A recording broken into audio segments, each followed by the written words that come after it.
it's the first question that someone's asked, like, what did you do? How did you protect yourself? And I really think it comes down to like a lack of awareness around the very automatic responses that might be going on in the body where we have absolutely no control around what our bodies are doing. You know, whenever I'm with another female, or it might be a stranger who's walking close by, I have this innate want to make them feel safe because they might feel threatened, even though there's no threat from me. But I might, be a little bit more extra feminine or pull the phone out and start having a conversation that makes them feel at ease, maybe. I don't know, is there a term for that? Yeah, I just think it sounds like you're a really beautiful, empathetic person. Sometimes. Yeah.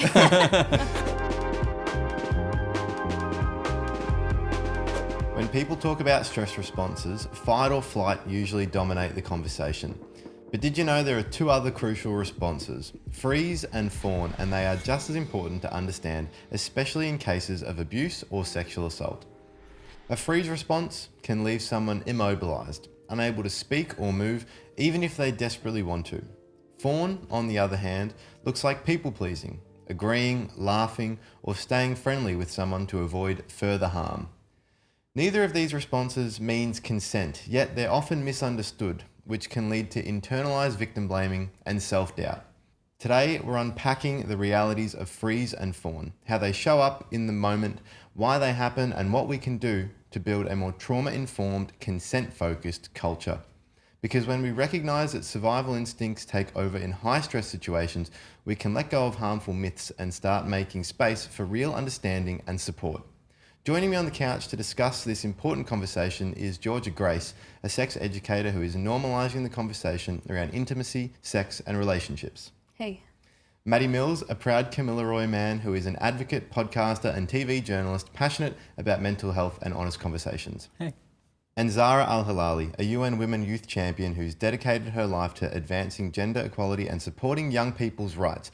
Welcome, everyone. It's great to have you here. Thanks for having us. Thank you. As with every podcast, there are no silly questions, or if you feel silly to ask a question, don't worry about it. Just ask it. We're having an open conversation about these complex topics and trying to get into the nitty-gritty of them because they can often feel a little bit awkward and sometimes embarrassing to discuss.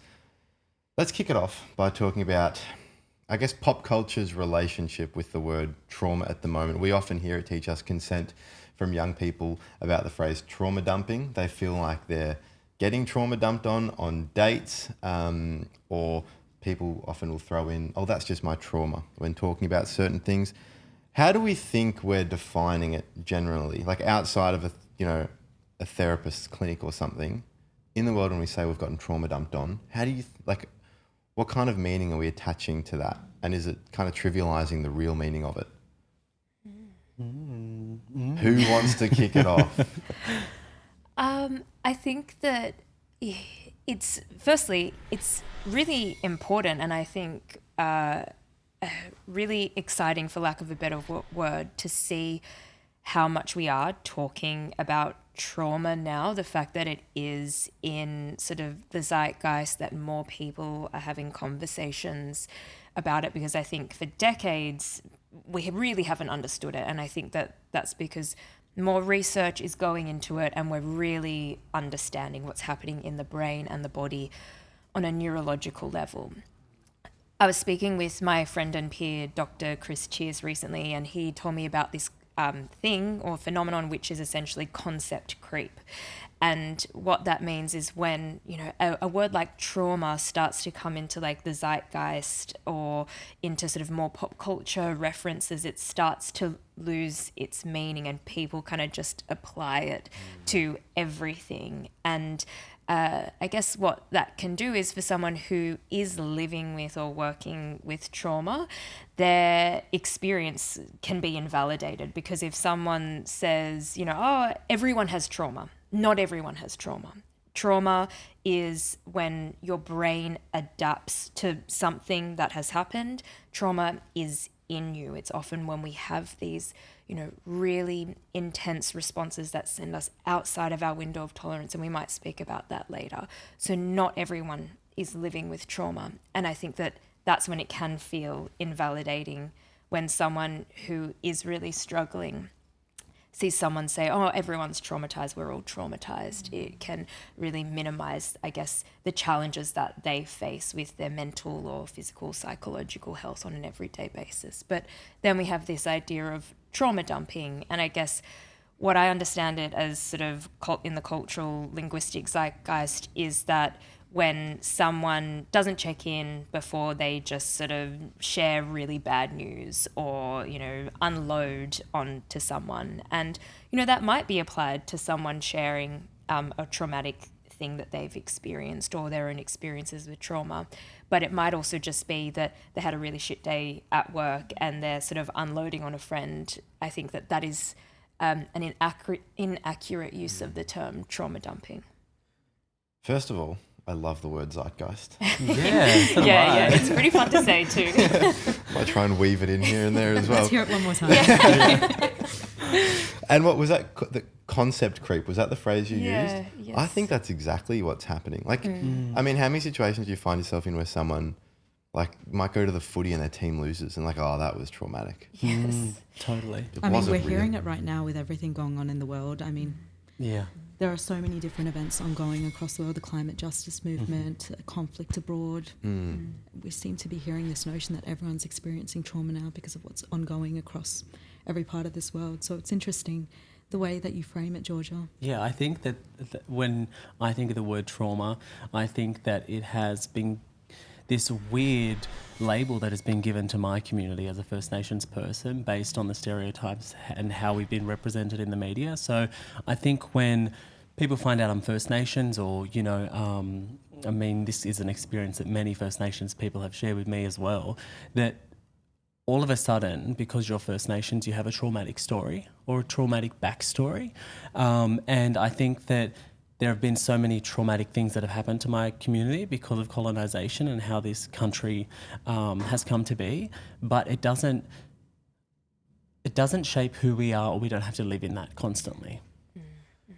Is it upsetting to hear someone describe their first date just oversharing about a shit day at work as traumatic with the context then of the traumatic things that have happened to First Nations people, even if you don't necessarily, I don't think I can word it any better than you just did, but does that make sense? Yeah, it does some sort make of question sense. in there to answer, I think? I think that, whether it's the First Nations community or somebody who's been through a horrific traumatic event, that using the word trauma has weight, and I think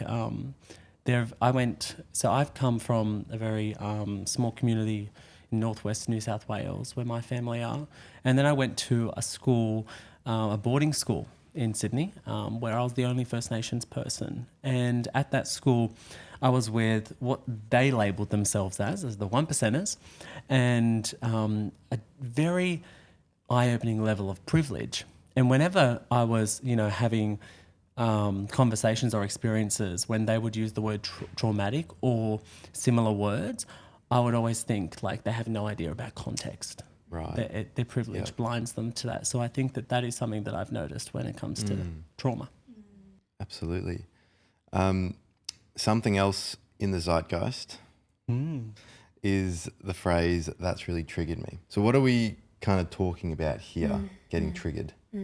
And again, if someone says something has triggered them, then we believe that. If they're saying that was triggering for me, then as you were saying, Matty, there's so much context around what would make that triggering.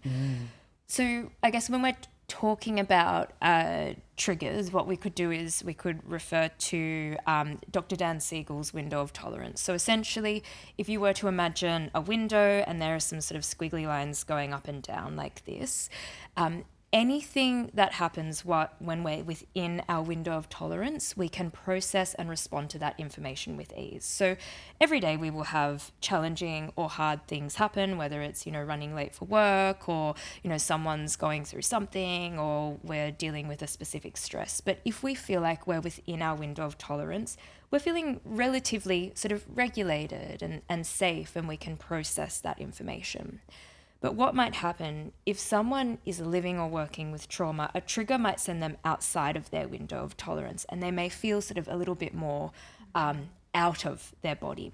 And one response is what we would refer to as hyperarousal, and that's our fight-flight responses. So that could be, I've just seen something or heard something or gone through something, and I'm noticing that I am wanting to fight with my words or actions, or flight. I am wanting to run away. I need to get out of here. Hyperarousal feels more up. And then hypoarousal is more of like a system shutdown. So when people experience hypoarousal, often they're immobilized. They feel like they can't talk. They feel like they can't move. They don't necessarily feel present. So I guess, I mean, that's my interpretation when I hear the word trigger. A trigger is sending us outside of our window of tolerance, and we're no longer feeling safe and grounded and regulated. But what might happen is some people might feel like their window of tolerance is more narrow in relation to other people's. So they might say, how can you go through all of that and you're still feeling okay, like you're still feeling present, and why am I struggling to do sort of these everyday tasks? And, that might be because of past experiences. It might be because of chronic stress. It might be just because of like a contextual thing that's going on. Do we think we need to sort of be a bit more aware of that as a society, to maybe, instead of naming it as trauma and being triggered, could there be other words? Does anything come to anyone's mind that we could maybe not take away from the importance or commandeer those words for sort of pop culture purposes? I think like the first thing that comes to mind is being more nuanced with how you're feeling and expressive of emotion. Talking about feelings instead of an overarching idea of something. I think that there's more context to that, and maybe it becomes more clear on how the person is actually impacted. Instead of, the idea that triggering is really an overarching, idea of how this person is feeling, but we don't get to the core of what it has done to them, I think. Yeah, right, okay. Zahra, I might, if you're able to bring an intersectional lens to this sort of idea of the window of tolerance, and what are the things that might be impacting the narrowness or the breadth of that window? Yeah, let's talk about intergenerational trauma. I was hearing you speak, Matty, and you're obviously an Indigenous man.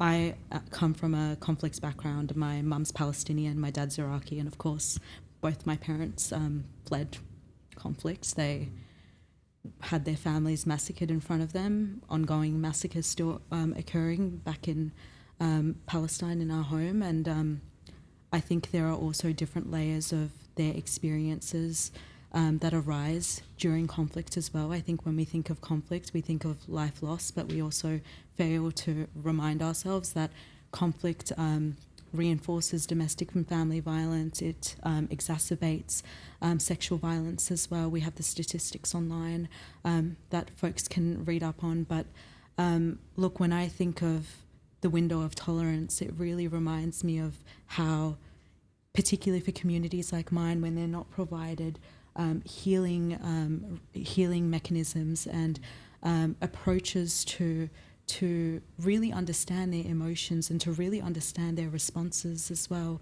their stress responses, it creates this cycle of how their children react. I mean, I myself have had to go to therapy and also recognize that some of the experiences of my mother and father and their parents as well, and their tactics of survival have since affected how I am able to now respond to also being placed in a situation where I'm forced to survive. And that doesn't just go towards, experiences of sexual violence or experiences of that are related to consent, but rather in every dynamic where I feel threatened or where I feel like my safety is at risk. I think, being vulnerable here, I have that stress reaction of the flight stress reaction, because of course, coming from a conflicts background where my parents have always been forced to leave and pack things up very quickly and to avoid being killed, to avoid any harm to their families as well. That has since impacted how I'm able to communicate with others, or how I'm able to take myself out of situations as well. unfortunately, you know, in my community, therapy isn't really the most popular tool to access, particularly in understanding your stress responses. But it is something that has really allowed me to be introspective about how I'm able to navigate environments and situations that put me at risk. You're so right about the, First Nations women being, one of the most vulnerable people in our community, and the people who experience domestic violence the most, and sexual violence. Is, as a kid growing up, there was a lot of domestic violence in my household that I experienced, and it was one of the main reasons that I was, taken out of my home and put into the care system as a young person. But I know that those experiences as a young person and the things that I saw in my home, not just when I was young, but also after foster care, are a part of me. We are our experiences as human form. We are full of them, and there's no denying that the experiences that we go through or that we see impact the decisions that we make when it comes to our sexual intimacy and the connection that we have with our partners, I feel.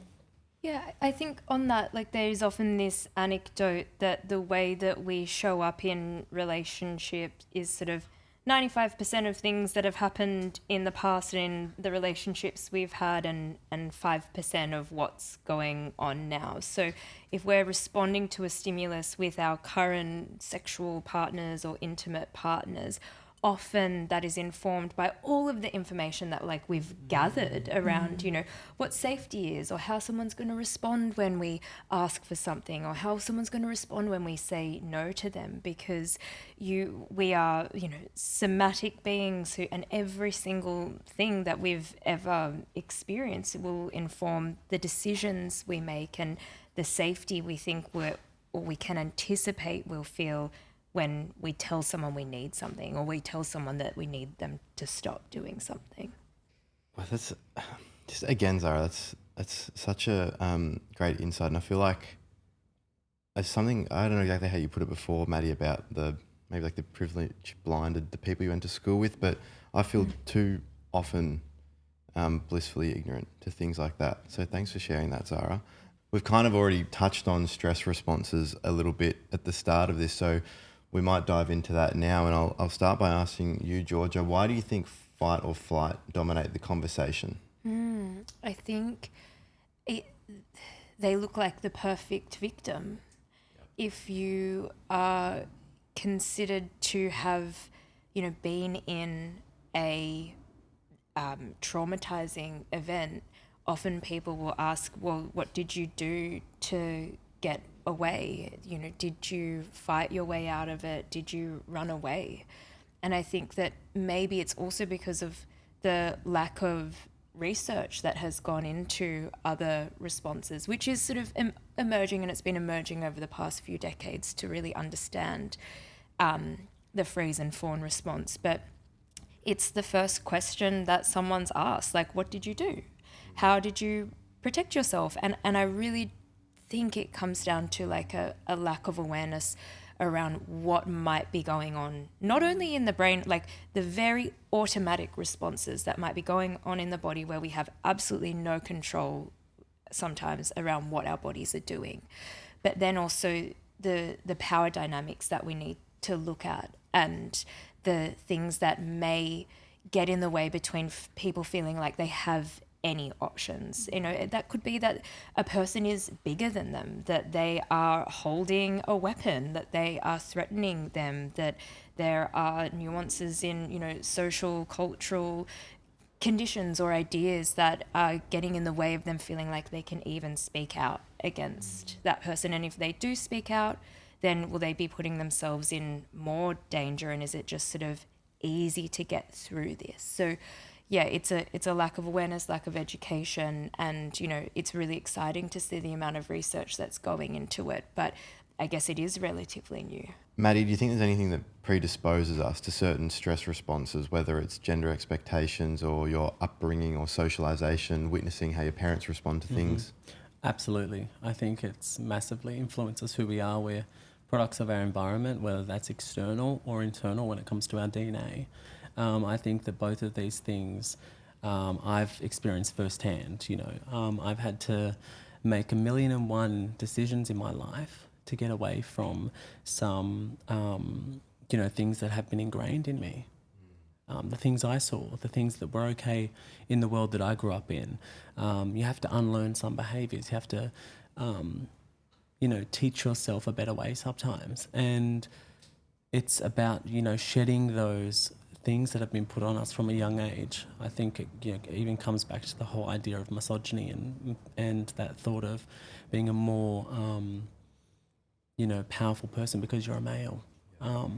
And I also think, as a First Nations person, there's also a lot of layers there as well, within community that you live with. And I think that they inform the decisions that you make, and some are good and some aren't. If either yourself or Zahra, because I know you touched on therapy as well, just to paint the picture for how much work is involved in kind of, you say 1,000,001 decisions, but I don't know if it's that widely acknowledged how much work people put into themselves through therapy to overcome these sort of things that just feel ingrained, and then you got to reprogram yourself. Mm-hmm. Yeah, well, the reason I say 1,001 decisions is because, from my experience, I look at the people who I grew up around who are similar to me in terms of they might be family, they might be friends, but through the work that I've done, I've been able to get to a different place and experience the world differently, see the world differently, maybe be more empathetic, more compassionate as a person because I've done the work. And so it doesn't make you any better or any less than those people, but it does take work sometimes to shed these preconceived ideas or these ingrained ways of living. And even when it comes to the simple things like getting out of a poverty cycle or a mindset, or seeing the world in a certain way, which then enables you to make sometimes decisions that aren't great. So I think for me, it's about, not that you compare your life to others, but when you can see where you could have ended up, and I think that the work that you do really helps you get to another worldview, I suppose, that is more positive. Yeah. I don't know how all of you feel, but it does, people will go to the gym, no worries, and, because they want to get their body in the right shape, but it feels like the work you have to do in therapy and mentally on yourself is harder, much harder, much longer journey than any of that. So I don't know, I felt like that was worth acknowledging, because it doesn't necessarily mean you can just read one book or listen to one podcast. It's just a constant. I didn't really get into therapy until later on in my life, only the last few years. And it's been, a lot of work just to get a small result. It doesn't, necessarily happen like it does when you're bodybuilding. You don't see the results when you look in the mirror. Yeah. But you might find that you're making a different decision, or you might find that you're doing something that is more productive or healthy for yourself. And that's where you see, oh, okay, something's working, mentally, that I'm able to make different decisions here. So, yeah, it's not something that you do for quick and easy result, I suppose. No. So thank you, by the way, for sharing your experiences with that, because it is quite personal. And I feel like I've got experience in that, and I would feel a bit nervous about sharing it. So thank you very much for that. But let's jump into our first common stress response. So Georgia, what's a freeze response? The freeze response is essentially in the threat of danger, perceived or real, a person will freeze. They'll just stop. They won't be able to move. And that might look like their, fists are clenched, or they're feeling sort of stuck in session.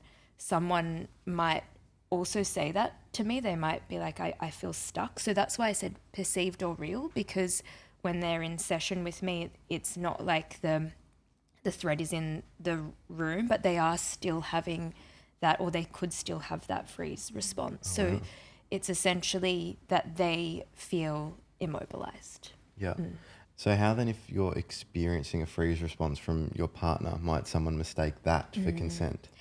Yeah, so this is a really tricky one because often, if we're looking in a relational or sexual dynamic, the partner may read their freeze response as they're disinterested in me, or they're not into it, they're getting distracted, they're not thinking about me, or they're not into this. But also they may read it as, well, they didn't say no. And so all of that, obviously it doesn't have like the nuance and awareness of what that person may be going through. And I think that that's where we do a lot of education around what this freeze response is. That if someone is sort of feeling like they're frozen or their eyes are looking away or they're not present anymore, that's a really important time to check in and to say, hey, I just noticed that you're not present anymore, or hey, I just wanted to check in. Should we pause for a second? And then to also recognize that it's okay if you feel like, it's okay if you feel rejected, and it's okay if you feel that, you want your partner to be really present and to be as into it as you are, but intend to kind of park that sort of vulnerability or that insecurity that you might have, because a person cannot be intimate if they are outside of their window of tolerance, because they are just like in full-blown survival mode. So we need to kind of park that and come back to what can we do to support all people in feeling safe and present and regulated again. Is it possible then that, the victim survivor themselves, with a lack of understanding about what the freeze response is, will then internally victim blame? And I know that comes into play a little bit more with Fawn, which we'll obviously discuss, but is that still something that you find with people with the freeze response as well? Yeah, people might say, why didn't I say no? Why didn't I push them away? Why couldn't I just run out of the room? Why didn't I tell them to F off? Like, why didn't I do all of these things? Why did I freeze? I think what it could be useful is if we sort of bring our awareness to the polyvagal theory, and essentially Stephen Porges shares or discovered that we really have 3 stages of safety. Our first stage of safety that we all turn to is our safe and social. So it's our social engagement system, which is essentially, if I feel threatened or like I'm in danger, I'm going to reach out to people. So that's where we might be like, Mom, help, or friend over there, can you come support me? Or I'm walking on a street late at night and I see someone who looks dangerous, but I see someone who looks safe. I might kind of walk closer towards that person. So this is our social engagement system, and we are always sort of engaging with this. We're always assessing, am I safe or am I unsafe? And this is often a really unconscious thing that we have. But if, as a young person, or if at some stage in our life, we turn to our social engagement system, and for whatever reason, people, humans, weren't protecting us, but they were causing harm to us, we will go to our mobilization system. So this is the sympathetic nervous system, and that's when I'm in action. So that is, okay, people can't help me, I'm going to run away from this, so I'm in my flight mode, or I'm in my fight mode. I'm going to protect myself with my words or actions. But if there was a time or a case where being mobilized didn't work, then my third and final is my immobilization. So that's when I shut down. That is when I freeze. So I think what we need to look at is, this really important question you asked, like, why are people predisposed to behaving or responding in a certain way? It might be because of the polyvagal theory. It might be because of what has been modeled to them growing up. But the most important thing is to not look for a perfect response, because there is no perfect response when we feel threatened. We're just trying to do our best. That is so interesting. And there's also, alarmingly, kind of on that, I guess, is a recent UK study, quite recent, found that 47% of young adults believe rape is only a crime if the victim fights back. So this idea that no physical resistance means no assault, which it does seem shocking to hear it, obviously. But so where do you think, Matty, that sort of myth comes from? Ooh, that is shocking to hear. I don't know. I haven't done any research into that, but that to me is alarming. I keep on touching on this whole idea of misogyny, but I also want to talk about the media, and I also want to talk about how these instances and experiences have been portrayed in the media, whether it's through film or TV or even written about. I think that if there's always, they almost sensationalise the idea of, violent offences and they're the things that, will get the eyeballs, but they don't have to be that way for it to be an offence or for it to be alarming. I think that young men, I don't know who did the survey, but there's a lot to learn. I think young people, but young men in particular, there's a lot to learn when it comes to the conversation around people being in charge of their own bodies, and I think that it needs to be widely recognised that conversation needs to be happening at a young age, where people feel like they understand what those boundaries look like for consent. It's alarming to me to hear that, actually. Yeah. You've touched on it a bit at the end there, maybe, earlier education with people, but Zahra, how else do you think we could tackle overcoming this myth? Yeah, look, I first of all just wanted to maybe jump back into what you were saying about the media, Matty. I think the media also plays a very large role in painting this narrative of the perfect victim as well, and usually it is, a rape case where the woman, woman, it's always usually a woman that the media paints as this perfect victim, runaway. I mean, Gilma, for example, if we use her case, running away, caught on visual camera, was publicised to the whole of Australia to see. Other aspects of what a perfect victim can look like was that you were screaming, you immediately reported it, that your clothes were teared, and you essentially vocalised no. And again, I think the media, particularly in TV shows and movies, plays a deep role in perpetuating what the perfect victim looks like. Usually, again, perfect victims who are provided more empathy are white women as well, and I think it's very important to recognise the epidemic of First Nations women as well that have experienced ongoing, and I believe they are the largest statistic of women who do experience sexual violence as well.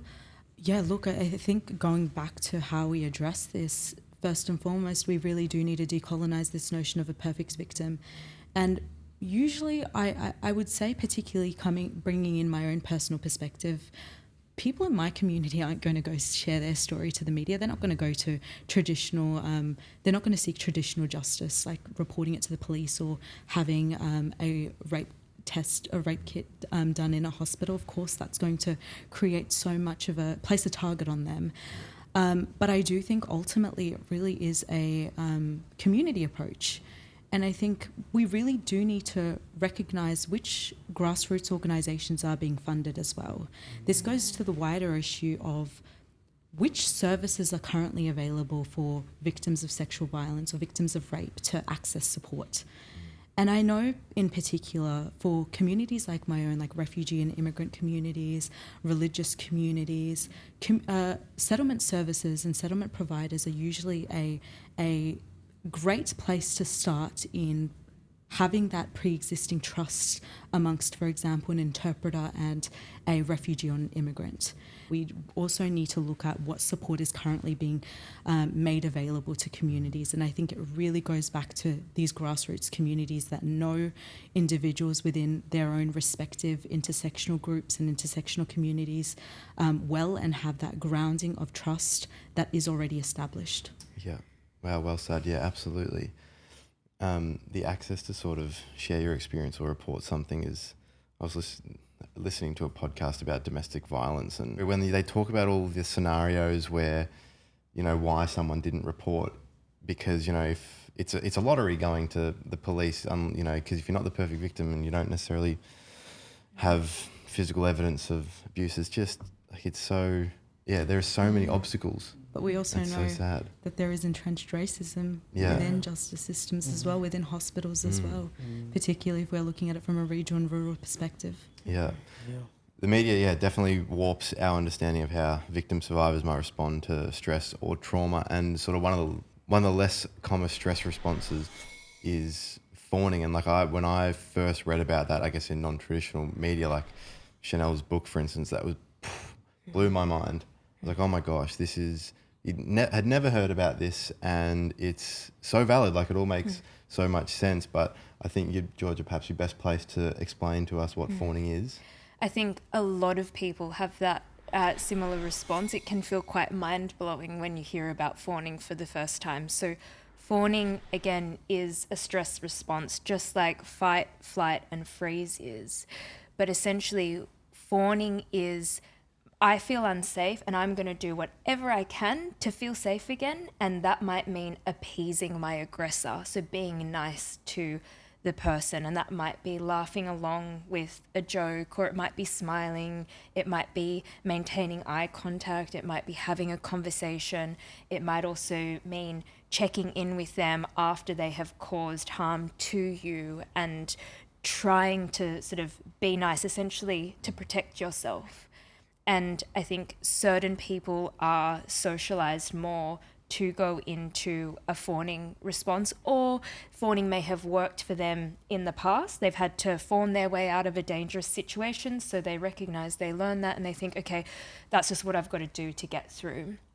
And I actually, I obviously teach about this, I work with it a lot, but I also noticed myself fawning the other day. I was walking back from the gym, it was like 7 a.m. or something, and I was walking down the street and I could see a man across the road, and he was much bigger than me, like sort of double my size, and he had 2 massive dogs, and the dogs were like, barking at each other. And I didn't know this was happening, but I could feel my ears prick up and I could feel my body tense.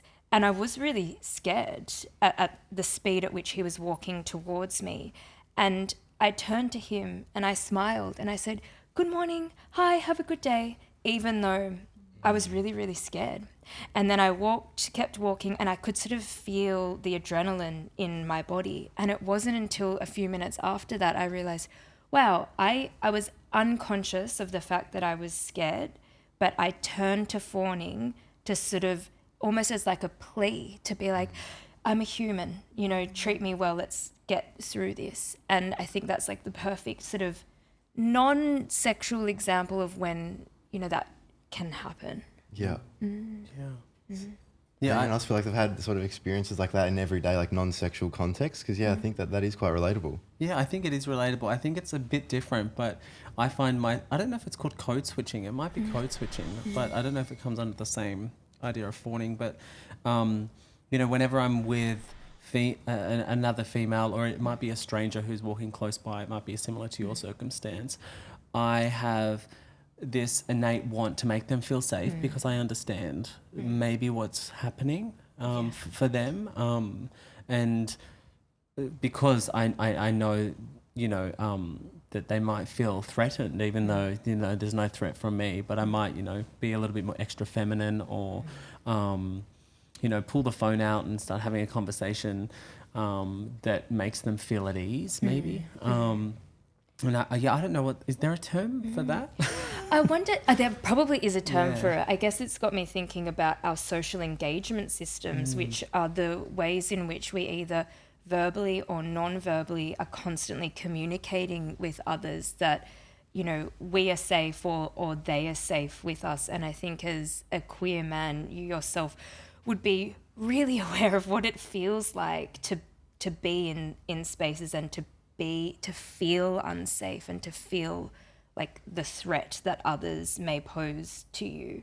And so I think that even is just like an act of empathy and an act of awareness, being like, I can imagine that you walking on a street may be aware of another person who's on the street, so I'm going to do what I can to make you feel safe. And how we might do that is we might smile at someone, or we might sort of slow down our walking, or we might be aware of our body language. And some people might even do it quite actively, where they know someone's walking in front of them and they see them check behind. So they might cross the road, even as an act to be like, don't worry, I can see that would be confronting, or I can see why you might be aware of those around you. So yeah, I just think it sounds like you're a really beautiful, empathetic person.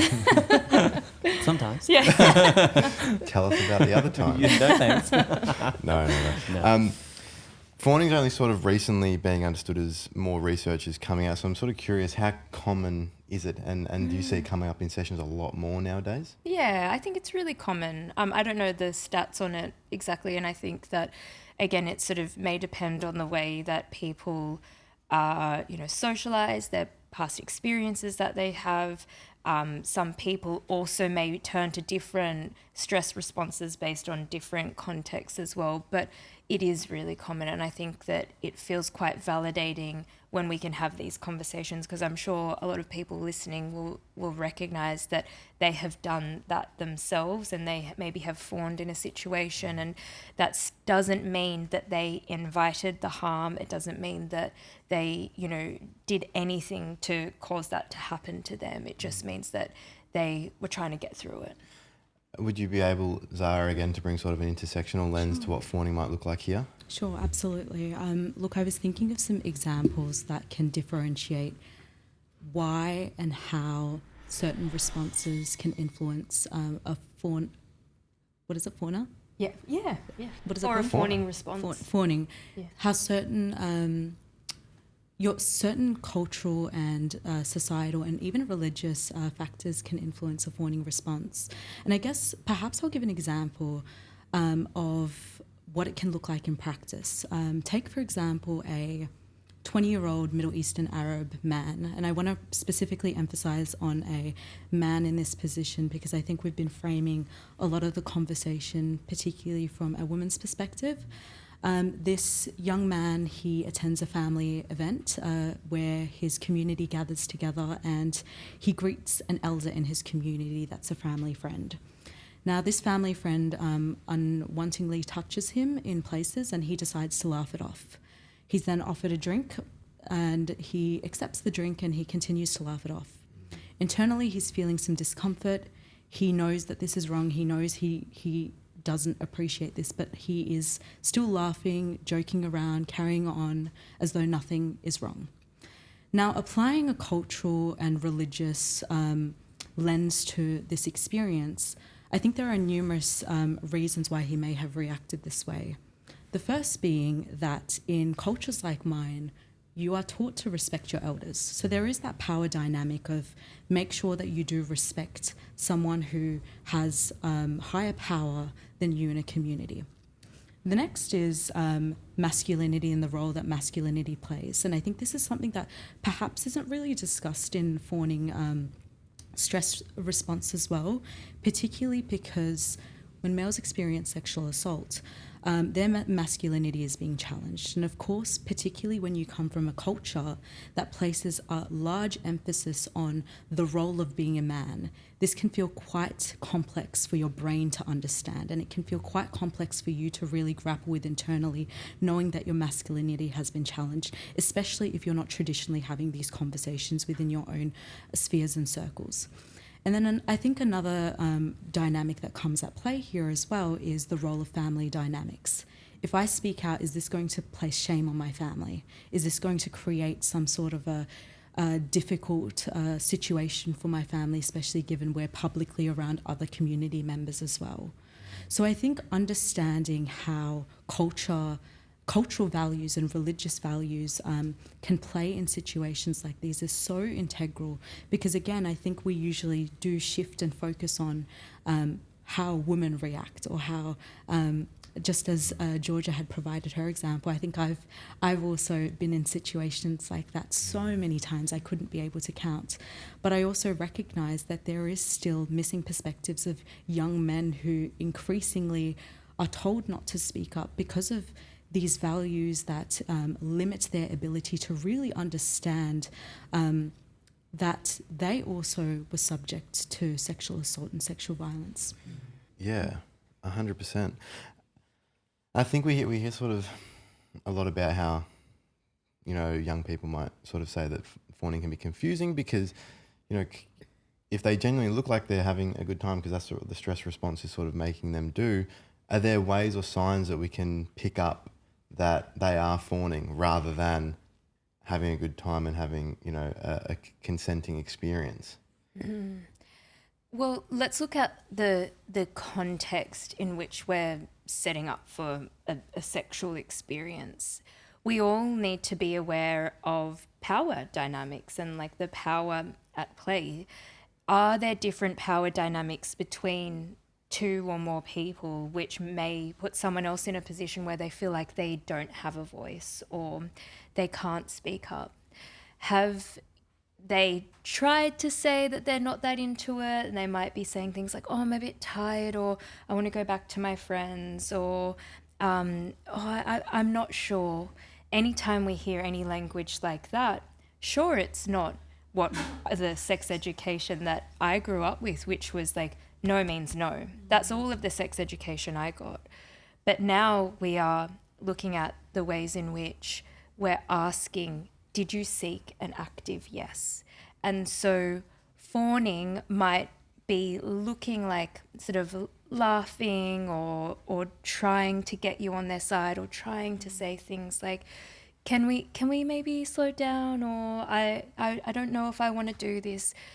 But again, like, it will look really different. So that's why I think it's really important when we're going into a sexual experience, are you ensuring the whole time that this person is not just sort of a yes, but like excited about being there? Do they have autonomy? Are you really sort of caring about them having a good experience? Because that's essentially consent. Consent is just having empathy for this person. And I know, because I speak to a lot of people, everyone just wants someone else to have a good time. Well, not everyone. Let me rephrase that.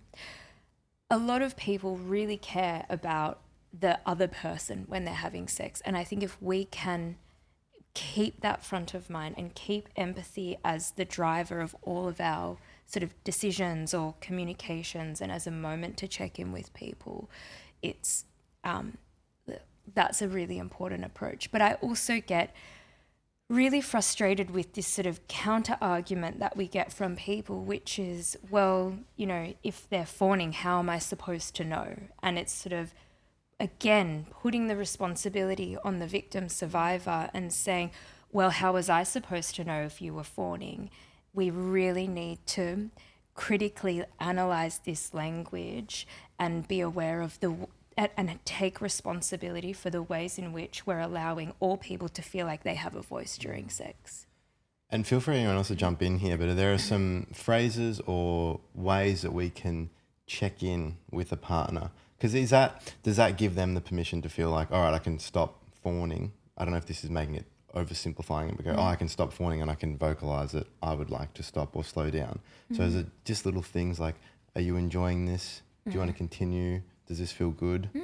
Yeah, absolutely. I think they're great questions, and perhaps it's different based on different contexts. So if you're in a longer term relationship, you might be aware of this, and your partner may have told you that this is a response that they go into, and here are certain things that they can, look out for, or certain things that they can do to support each other. So you might have a bit more information. If it's a one night stand or a hookup or a new experience, I think that, active communication the whole time is an absolute essential. And that is, hey, I know we're going back to mine, but what do you want to do when we get there? Like, what do you imagine this looking like? We can just hang out, we can have a cup of tea. Is there something else you want to do? And it's continuing that conversation, and that can be really hot. And we've done a whole podcast on talking about stuff as well, but it's, I want to take your top off. How would you feel about that? Or can I touch you here? And allowing them to respond to that. Yeah. And then there's also these sort of other verbal and non-verbal cues that we can all look for. So if someone is looking like they're not present, if they're distracted, or if they're not talking or shutting down, that's a really important moment to check in with them. To almost come back to sort of that point about media, and I feel like that has created this pressure or this idea that we all need to be smooth and just know what comes next without even asking. So to get a bit personal, Matty, has there been a way that someone checked in an ongoing way with you that's felt really comfortable, nice, dare I say, sexy? Yeah, I think so. I definitely feel like my personal journey with, with sex has been a journey. It's been something that I have a long-term partner, and it's something that we've worked out along the way. It's not something that we both had perfectly in the beginning, but through those things of checking in and what's interesting is it's such a different dynamic to previous partner. So I've had 2 long-term relationships, so it's a completely new world for me in terms of the dynamic of our sexual relationship, but it's been an ongoing learning thing that I've had a lot of I would say enjoyment in terms of learning about each other. And I think the more you know about your partner, the more enjoyable the experience is. And one great thing that I think that we all strive for in sex is for the other person to really be having a good time, as well as yourself. But, and I think that's possible when you're really considerate and empathetic.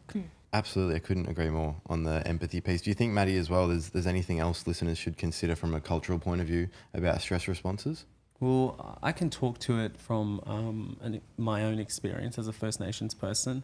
I felt like, especially in my career, and not so much a sexual context, but in terms of my career and that cultural lens, that because of the misconceptions and the these stereotypes that my people have had thrust upon our community, I've had to almost go too far the opposite way of being extra nice, extra polite, and I think that that's a example of fawning and trying to mold yourself to appease to someone because of some unrealistic expectation that they put on you. So in that context, I could definitely say that First Nations people will definitely understand this idea of fawning, and it's something that that we would experience often. Yeah.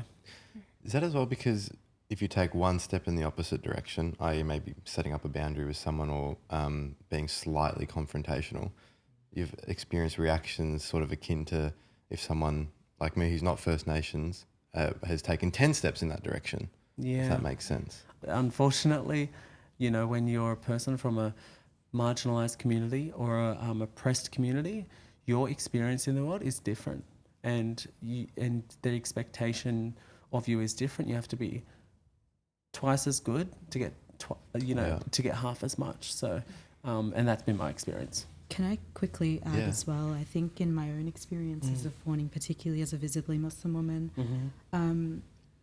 I'm conscious that I feel a lot safer around men who are men of colour and Indigenous men as well. And I think there are often these power dynamics that really influence how I am able to feel comfortable in certain situations. I mean, for example, Georgia, the example that you provided about a man with 2 dogs who was quite intimidating, I almost feel like the power dynamics and that cultural safety also plays a large part in how I'm able to navigate myself in situations that also feel uncomfortable. And I wondered as well, Matty, do you find that when you're met with uncomfortable situations, the power dynamic and the cultural context of someone who shares a similar identity to you really plays a large part in your response? Absolutely. I think I see that at any room that I walk into, I gravitate towards people who may share similar experiences to me, and they don't need to be First Nations, but it can be someone from a marginalised community or oppressed community. And I think that the reason I gravitate towards them is because I feel safe with them, and I think that we always say this, mob who get to go to events in the media. I'm talking influencers, TV presenters, but people who are cross media. We want there to be an app where we can all log in and say, I'm going, so that we feel safe enough to go.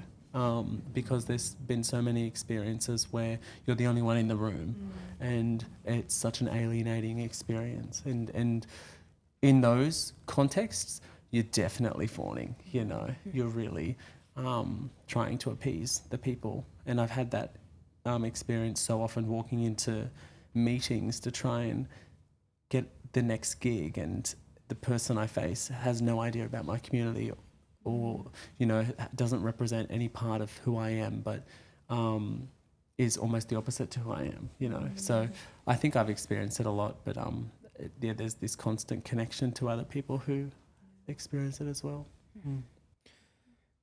Thank you so much for sharing those experiences.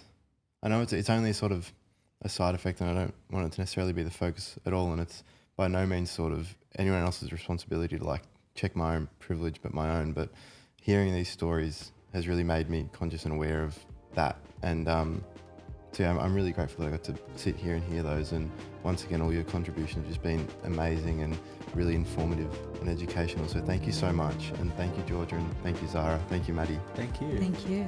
For more information, you can go to teachusconsent.com or Teach Us Consent's Instagram page.